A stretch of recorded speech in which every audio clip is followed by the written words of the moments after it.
여러분들은 학교 다닐 때 문과였습니까? 이과였습니까? 우리 거수 한번 해볼까요? 나 문과였다. 손 들어보시겠어요? 문과. 이과였다. 문과도 이과도 모르겠다. 이렇게 생각하시는 분이 있을 것 같은데, 저는 문과인 것 같아요. 이과인 것 같아요. 이과인 것 같아요. 저도 제가 누군지를 잘 모르겠지만 굳이 따진다면 이과인 것 같아요. 요즘 친구들에게 문과냐 이과냐 물어보면 무식하다고 얘기를 하더라고요. 뭐 이런 제한적인 잣대로 평가를 하냐고 하지만 저를 굳이 생각해보면 저는 이과인 것 같아요. 왜냐하면 저는 수학은 되게 좋아했는데 국어는 정말 싫어했어요.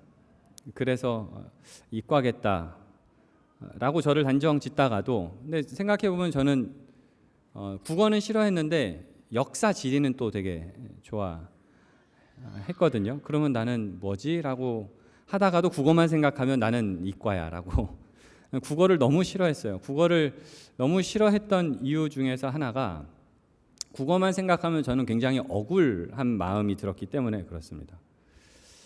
수학은 풀면 답이 나와요.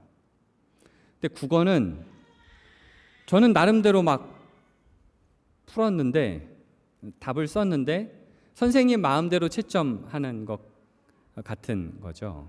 그래서 국어는 일찌감치 포기했었습니다. 한국에서 호주로 제가 유학을 오겠다고 결심했던 이유 중에서 하나가 영어 때문이었습니다. 이래봬도 영어가 한국에서는 재미가 있었습니다. 한국 영어는 사실 굉장히 수학 같아요. 공식 푸는 것처럼 성문 기초 영어 그 초록색 그 문법책 공부하면 뭐 불규칙 있긴 하지만 대충 그 공식 집어넣으면 다 맞는 거고, 뭐 단어는 외우면 되는 거고 하니까 영어를 수학처럼 생각해서 그런지 영어에 자신이 있었어요. 그리고 나서 호주에 딱 와서 학교를 들어가 보니까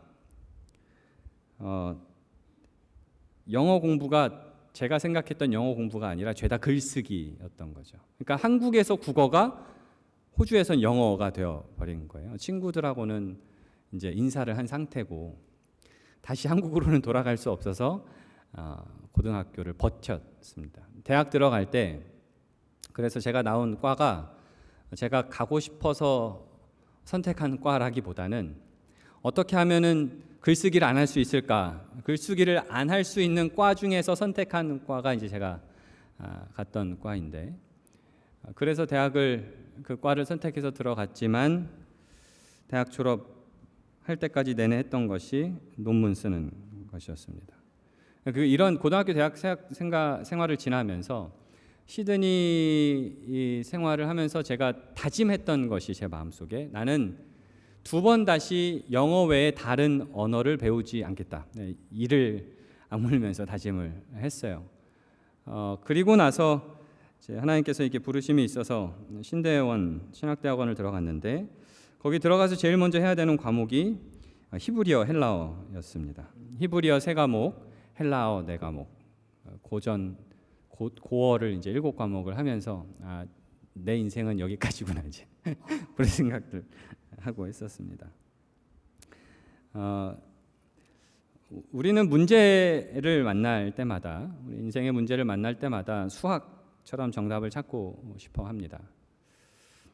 모든 문제는 답이 있을 것이라는, 정확한 답이 있을 것이라는 기대를 갖고 답을 찾으려고 하죠. 하지만 산다는 것이 정해진 답이 없다는 것을 우리는 삶의 문제를 부딪힐 때마다 깨닫게 됩니다. 사는 것이 사실 객관식이었으면 좋겠고 수학처럼 정답이 있었으면 좋겠지만, 대부분 우리의 삶의 문제는 채점자 마음대로 채점하는 답이 없는 것 같은 서술형의 국어, 글쓰기, 영어와 같다는 것이죠. 신앙생활도 다르지 않습니다. 하나님께서 우리의 삶이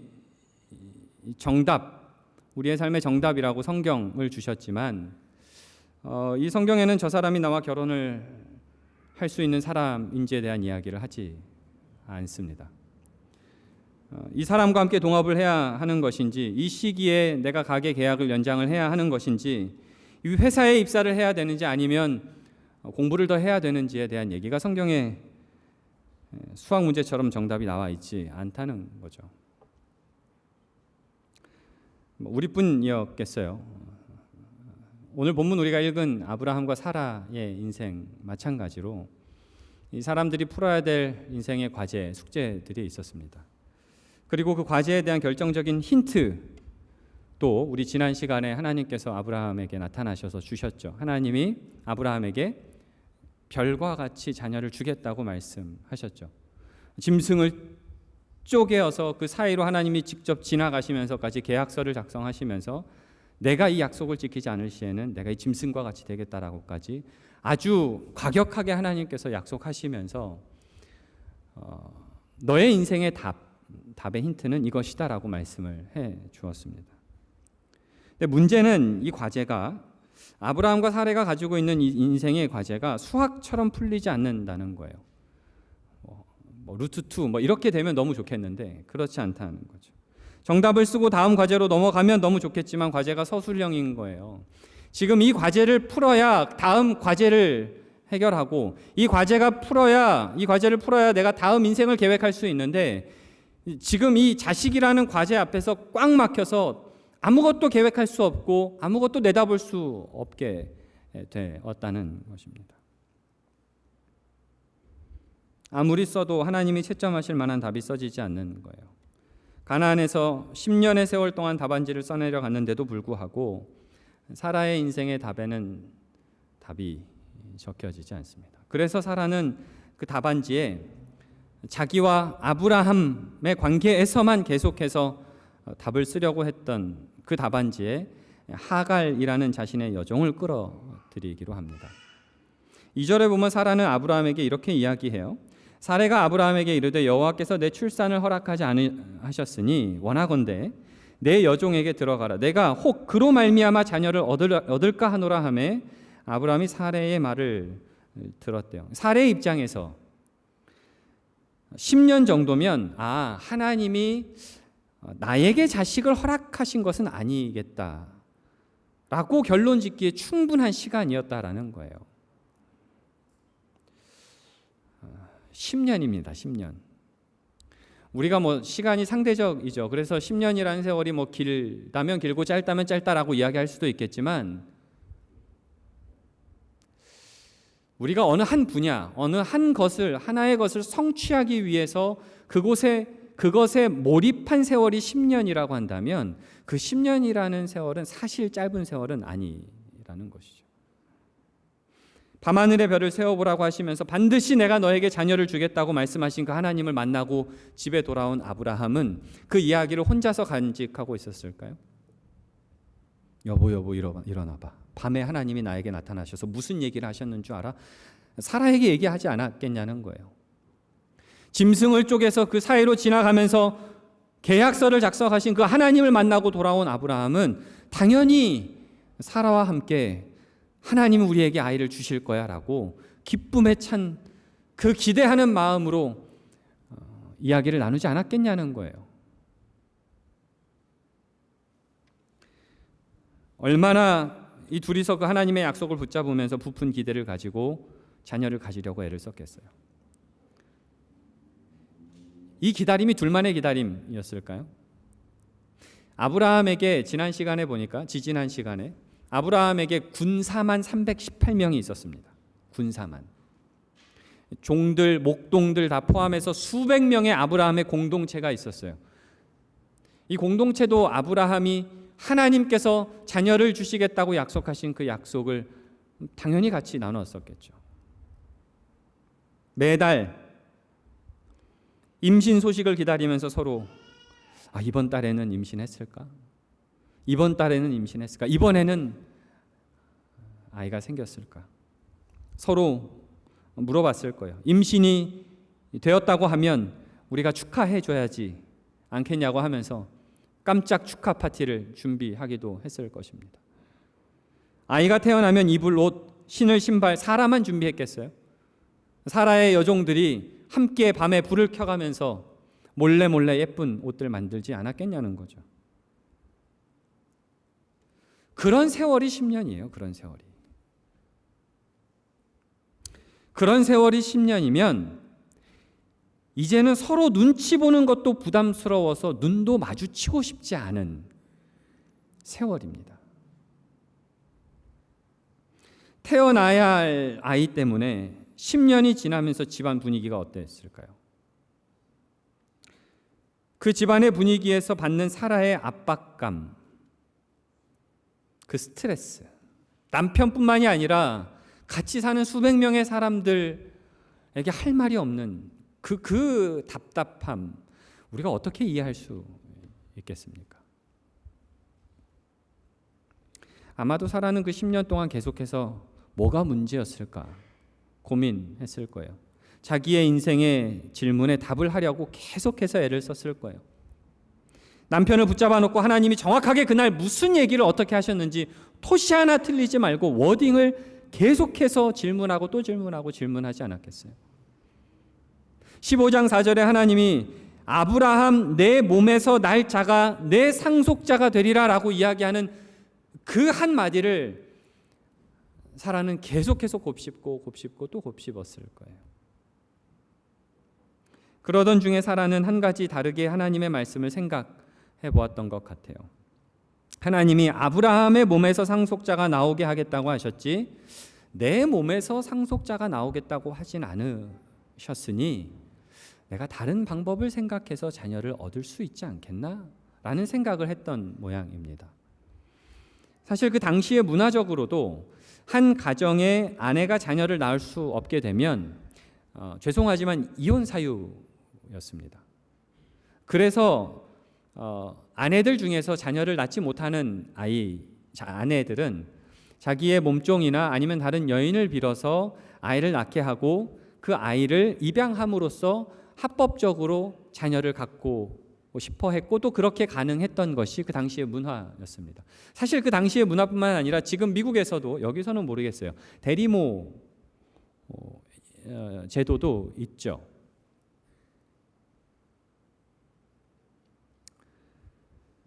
하갈과 아브라함이 둘이서 눈이 맞아서 불륜이라서가 아니라 이 당시에 행해진 문화 속에서 충분히 사라의 입장에서는 자녀를 가질 수 있는 방법이 되었기 때문에 사라는 자신의 몸종인 하갈을 통해서 자녀를 얻으려고 한 거죠.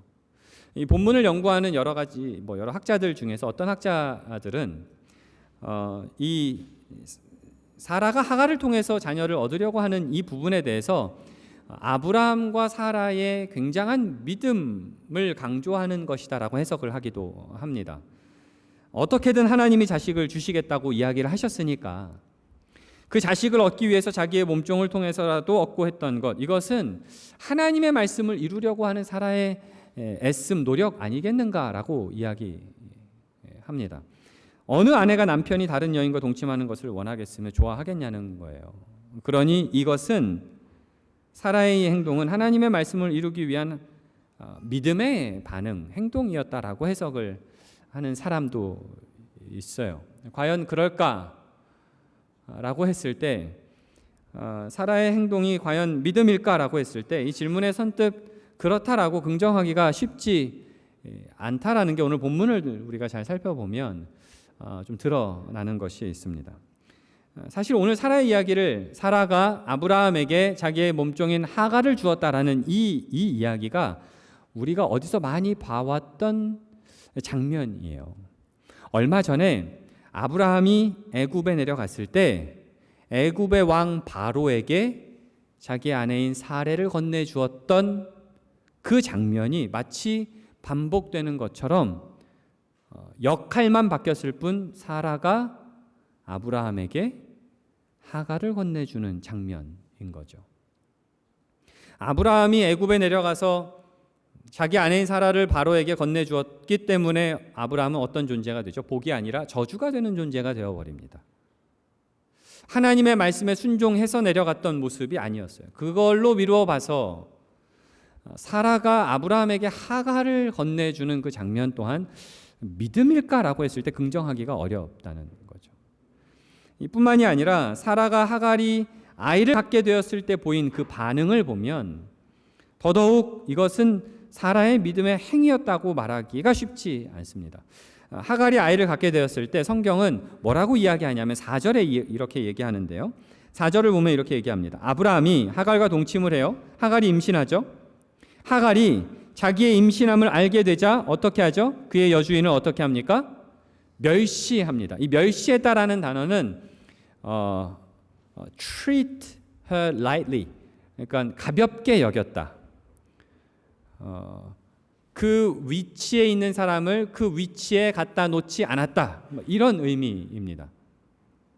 그래서 사라는 여종이 자신을 가볍게 여겼다라는 것, 자기를 가볍게 여긴 것에 대해서 참지 못하고 아브라함에게 분노를 쏟아내죠. 그게 5절입니다. 5절에 이렇게 얘기하죠. 사레가 아브라함에게 이르되 내가 받는 모욕은 당신이 받아야 옳습니다. 내가 나의 여종을 당신의 품에 두었는데 그가 자신의 임신함을 알고 나를 멸시합니다. 당신과 나 사이에 여호와께서 판단하셨으면 좋겠습니다. 이런 얘기를 하는 거예요. 무슨 얘기예요? 10년이면 충분한 거 아닙니까? 이런 얘기 아닙니까? 10년 동안 내가 고생했으면 내가 고생한 것은 충분한 것 아니냐는 거예요. 왜 저 여종에게까지 당신의 아이를 가졌다는 이유로 내가 이런 취급당해야 되는 거죠. 당신의 아이를 갖게 한 것이 나도 아니고 당신이니 당신이 고통 당해보라고. 당신의 하나님이 도대체 누가 잘못해서 이런 고통을 당하고 있는 것인지를 제발 좀 당신의 하나님에게 물어보라고. 누가 잘했고 누가 잘못했는지를 좀 알아봐 달라고 분노하면서 아브라함을 원망합니다. 고래고래 소리를 지르면서 아브라함에게 이야기합니다. 마치 아담이 선악과를 먹은 것에 대해서 하와를 탓하고 하와가 뱀을 탓했듯이 사라는 하갈이 아브라함의 아이를 임신한 상황 때문에 겪는 감정을 감당하지 못하고 아브라함에게 모든 책임을 돌리면서 감정을 쏟아냅니다. 감정만 쏟아내면 그나마 괜찮았겠지만 사라는 감정만 쏟아내는 것에서 멈추지 않습니다. 6절에 보면 사라가 하갈을 학대했다라고 얘기해요. 사라가 자신의 여종을 학대했는데 그 학대한 결과 어떻게 해요? 하갈이 사라 앞에서 어떻게 하죠? 도망칩니다. 도망쳐요. 사라는 하갈을 학대하는데 어느 정도로 학대하냐면 임신한 엄마가 자살 충동을 일으킬 정도로 학대합니다. 여기서의 광야는 죽음을 의미해요. 임신하면 예쁜 것만 보고 예쁜 음식만 먹어야 되는 거 아닙니까? 광야가 무슨 말이에요?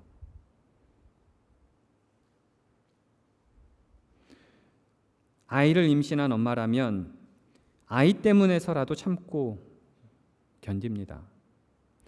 아이를 위해서라도 자기 자신을 극도로 보호하고 챙기기 마련이에요.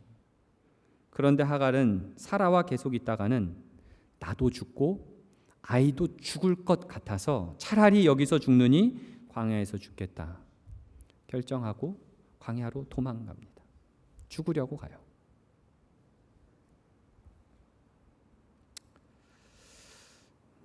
하갈이라는 여인을 생각해 보면 하갈이라는 여인은 한 10년 전에 아브라함의 가족이 애굽에 잠깐 머물러 있었잖아요. 그때 바로에게 받은 노예들 중에서 하나였습니다. 우리가 뭐 노예 제도라는 것에 대해서 글로만 배웠지 뭐 실제로 노예가 어떻게 살았는지 어떤 생각을 갖고 사는지 잘 알지 못하니까 이 하갈이 노예였다라는 게 마음으로 이렇게 잘 피부로 와닿지 않습니다. 근데 분명한 것은 노예도 사람이었다는 거죠. 그렇죠? 하갈도 여인이었고 사람이었습니다. 아무리 종이었고 노예였다지만 자신의 가족이 있는 애굽을 떠나서 말도 잘 통하지 않는 낯선 곳에 낯선 사람들과 함께 지냈다는 것이 뭐 종이었어도 그럴 팔자였어도 왜 안 힘들었겠어요? 하갈이란 이름을 생각해 보면 하갈이란 이름에서 갈이라는 이 갈이란 단어의 뜻이 이방인이라는 뜻이에요. 그러니까 하갈은 이방인이었고 노예였고 여인이었습니다. 거기에다가 주인 사라가 아브라함과 동침하라고 하는 거예요. 아브라함이 좋아서 동침한 것이 아니라 아이를 낳는 생산을 위한 동침이었습니다. 도구에 불과한 존재를 계속해서 반복해서 확인하는 게 하갈이 자기 자신을 바라보는 시선이었습니다. 하갈이 아이를 갖게 되자 사라를 멸시했다. 이렇게 사라를 하갈이 멸시했다라는 이 부분도 사실 하갈이 악한 마음을 품고 자기가 사라의 자리를 차지하기 위해서 막 우리 사극에서 나오는 그 정씨를 막 음해해서 자기가 막 첩이 막 그렇게 되려고 하는, 의도적으로 사라를 멸시했다고 이야기하기에는 너무 멀리 간 해석입니다. 모르겠어요. 아내가 둘인 가정은 어떤 분위기일지 전혀 상상이 되지 않습니다. 근데 만약에 어느 가정에 아내가 둘이라고 한다면 그 가정은 아마도 오늘 성경에서 나오는 하갈과 사라의 관계처럼 갈등이 끊이지 않았을 것 같기는 해요. 노예라고, 종이라고 자식을 낳으면 그 자식을 내 자식이 아닌 것처럼 쉽게 여길 수 있겠습니까? 같이 사는데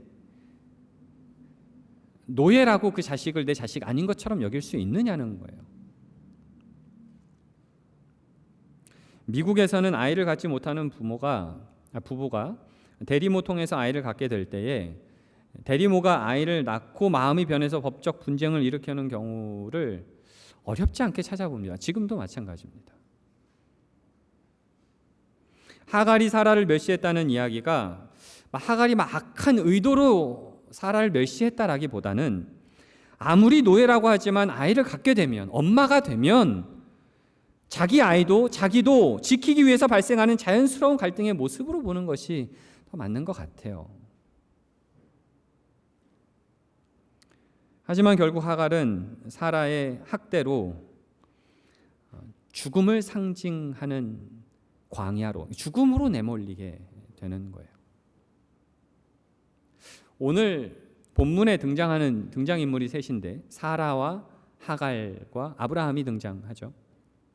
물론 천사도 등장하지만 아브라함은 어땠을까요? 여기서 아브라함의 모습은 굉장히 창세기 3장의 선악과 장면에 나오는 아담의 모습과 굉장히 흡사합니다. 하와가 선악과를 먹으려고 할 때 아담은 어디 있었죠? 창세기 3장 6절을 한번 같이 볼까요? 창세기 3장 6절을 보면 이렇게 얘기합니다. 여자가 그 나무를 본즉 먹음직도 하고 보암직도 하고 지혜롭게 할 만큼 탐스럽기도 한 나무인지라. 여자가 그 열매를 따먹고 어디요? 자기와 함께 있는 남편에게 주었대요. 지금 아담 어디에 있었어요? 하와가 선악과 먹을 때 같이 옆에 있었대요.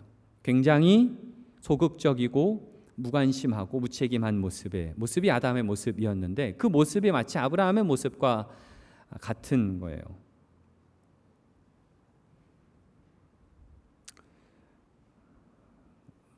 지지난 14장, 오늘 16장이잖아요. 14장의 이야기만 우리가 가서 보더라도 조카가 전쟁 포로로 잡혀갔다는 소리를 듣자마자 아브라함은 어떻게 하죠? 연합군을 쫓아갑니다. 전쟁을 일으켜요. 그래서 그 전쟁에서 승리를 해요. 그랬던 아브라함의 모습이 온데간데 없이 사라져 버려 있습니다. 무책임하고 무기력한 모습만 남아 있습니다. 왜 아브라함은 그렇게 전쟁을 치룰 만큼 용사의 모습이었던 아브라함은 이렇게 소극적이고 무책임한 모습, 무기력한 모습으로 반응을 했을까요? 10년 동안 함께 아내와 자녀를 기다리면서 아내가 힘들어하는 모습을 남편으로서 지켜보는 것이 너무 힘이 들어서 아내가 어떻게 해서라도 자녀를 낳으려고 하는 그 몸부림을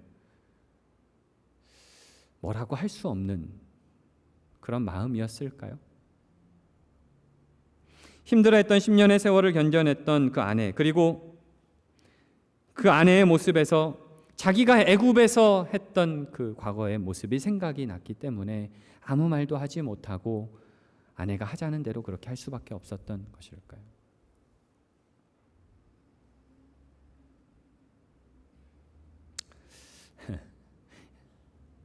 세 명의 이야기들을 우리가 봤는데, 그러면 이 이야기에서 가해자는 누구고 피해자는 누구입니까?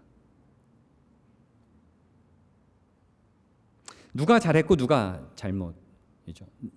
정답은 무엇이고 오답은 무엇입니까? 하갈을 아브라함과 동침하게 하고 자기의 계획과 다른 결과를 견디지 못하고 하갈을 학대한 사라의 잘못입니까? 그럼 10년의 세월은 누가? 몸종인 하갈이 주인인 자신을 무시하고 멸시한 것은 어떻게 해야 됩니까? 사라의 잘못이 아니면 아브라함의 잘못이었습니까? 무책임하게 무관심하게 있었던 아브라함의 잘못이었습니까?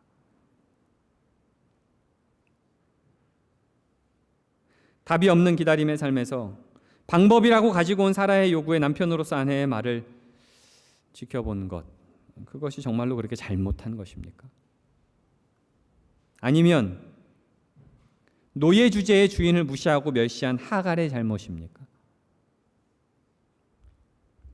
가만히 잘 지내던 사람을 아브라함과 동침하게 하고 태어날 자식을 보호하려고 긴장하면서 있었던 이유로 목숨까지 위협받는 학대를 당한 하갈이 정말 잘못한 것입니까?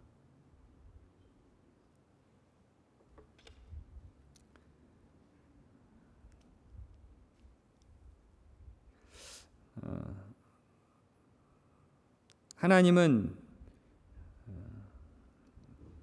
사실 이들에게 나타나셔서 누가 잘했고 누가 잘못했는지, 어떤 것이 답이고 어떤 것이 오답인지 말씀하지 않으십니다.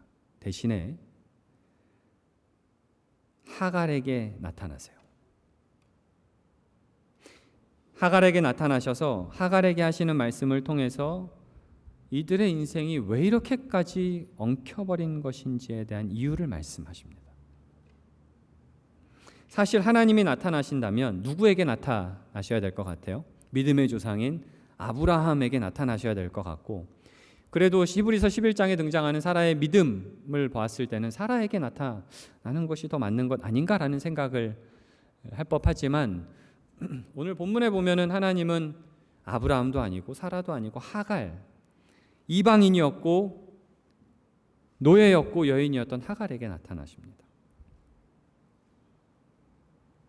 하나님께서 하갈에게 나타나신 이유는 하갈이 잘못한 것이 없어서가 아닙니다. 아브라함과 사라는 잘못했고 하갈만 잘했기 때문에 하갈에게 나타나신 것이 아니라는 거예요. 오늘 9절에 보면 하나님은 하갈의 잘못을 얘기하세요. 9절에 이렇게 얘기하십니다. 여호와의 사자가 그에게 이르되 내 주인에게로 돌아가서 그 수하에 복종하라고 하세요. 여종이 주인을 떠난 것에 대해서 지적하십니다. 돌아가라는 거예요. 하갈이 잘못한 게 없어서 하나님이 하갈의 편을 들어주려고 나타나신 건 아닌 것 같아요. 그러면 하나님이 하갈에게 나타나신 이유는 하갈이 불쌍하고 가여워서 나타나셨을까요? 집 떠나서 노예로, 이민자로, 유학생으로, 이방인으로 사는 것이 가여워서 나타나셨을까요? 가여움으로 치면 사라도 못지않게 가여운 인생 아닙니까? 하나님이 하갈에게 나타나신 이유가 있었어요. 그 이유가 11절에 나와 있습니다. 11절 다 같이 한번 읽어볼까요? 시작. 여호와의 사자가 또 그에게 이르시되 내가 임신하였은즉 아들을 낳으리니 그 이름을 이스마엘이라 하라. 이는 여호와께서 내 고통을 들으셨음이니라. 하나님께서 하갈에게 나타나신 이유는 한 가지였어요.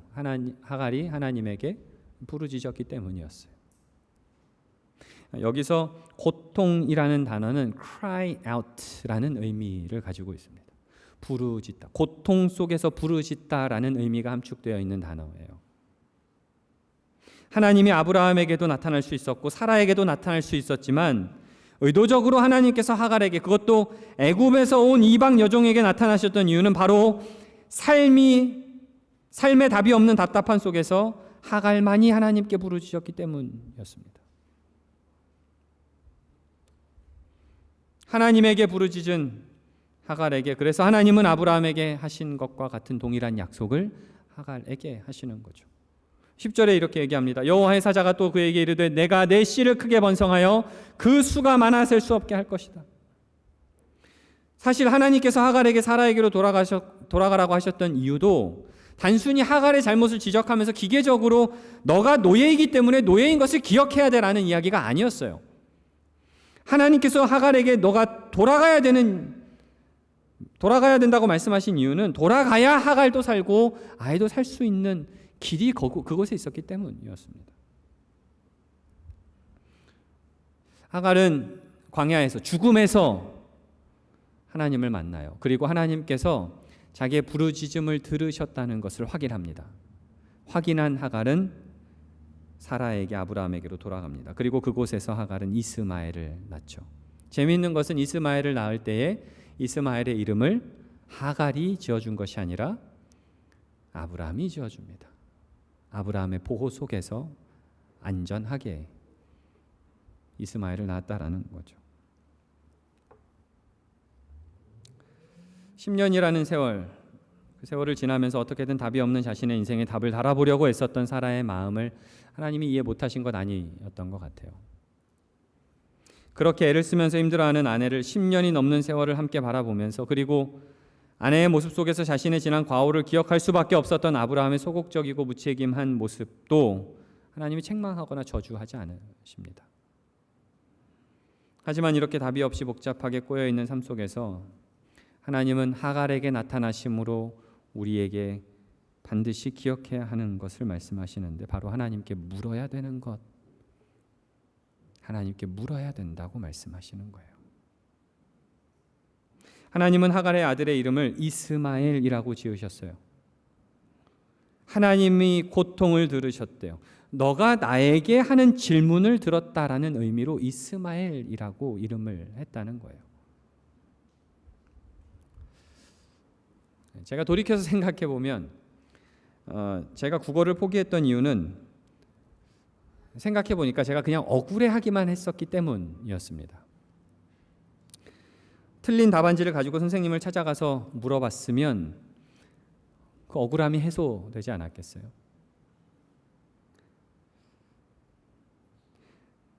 물어보지 않으면 나 혼자서의 생각으로 억울함만 쌓이게 되는 것입니다. 하나님이 각자 우리에게 주신 인생이라는 시험은 다행히도 HSE, 수능 같지 않아요. 우리에게 오픈북도 주셨고요. 전화 찬스도 주십니다. 시험 보면서 모르겠으면 책을 뒤져서라도 답을 찾을 수 있도록 하셨고요. 책을 아무리 뒤져봐도 이게 무슨 말인지 모르겠으면 전화 찬스 주셨습니다. 물을 수 있는 거예요. 답이 없는 것 같은 인생에 하나님은 우리를 내버려 두지 않으십니다. 왜 내버려 두시겠어요? 오히려 우리의 삶의 문제의 답을 같이 찾으면서 그 과정에서 하나님을 발견하게 하십니다. 답을 찾아가면서 하나님을 발견하고 그 하나님의 발견이 우리를 성숙하게 하는 기쁨을 누리게 하십니다. 모르겠습니다. 우리 중에 사라와 같이 오랫동안 해결되지 않는 과제를 부둥켜 안고 있는 분들이 있을지 모르겠습니다. 우리 중에 아브라함과 같이 상황이 어쩔 수 없어서 소극적으로 멈추어서 머뭇거리고 있는 분들도 있을지 모르겠습니다. 아니면 우리 중에 하갈과 같이 이방인처럼 노예처럼 어쩌면 굉장히 비참한 현실 속에서 차라리 죽음을 선택하는 것이 더 나은 것이 아닌가라고 생각하는 분들도 계실지 모르겠어요.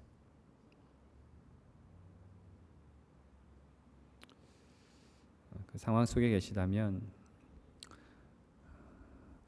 억울해만 할 것이 아니라 하나님께 질문을 해야 될 때라는 것이 오늘 하나님께서 우리에게 말씀을 통해서 하시는 이야기라는 거죠. 우리의 하나님은 이스마엘, 고통을 들으시는 하나님이십니다. 우리의 하나님은 부엘라 헤로이, 우리를 보신다, 우리를 살피시는 하나님이십니다. 우리의 하나님은 기도하는 자에게 광야까지 쫓아가셔서 답하시는 하나님이십니다. 그래서 우리 기도해야 됩니다. 기도해야 됩니다. 기도하지 않으면 사라처럼 언제든지 터질 수 있는 폭탄이 되어버려요. 기도하지 않으면 아브라함과 같이 무기력한 나의 모습 속에서 한숨만 쉴 수밖에 없는 존재가 되어버리는 거예요. 기도하지 않으면 광야를 선택하는 인생이 될 수 있다는 거예요. 기도하면서 하나님으로 답을 얻고 우리를 들으시고 우리를 살피시는 하나님을 경험하는 그런 주의 권속들 되기를 주님의 이름으로 축원합니다.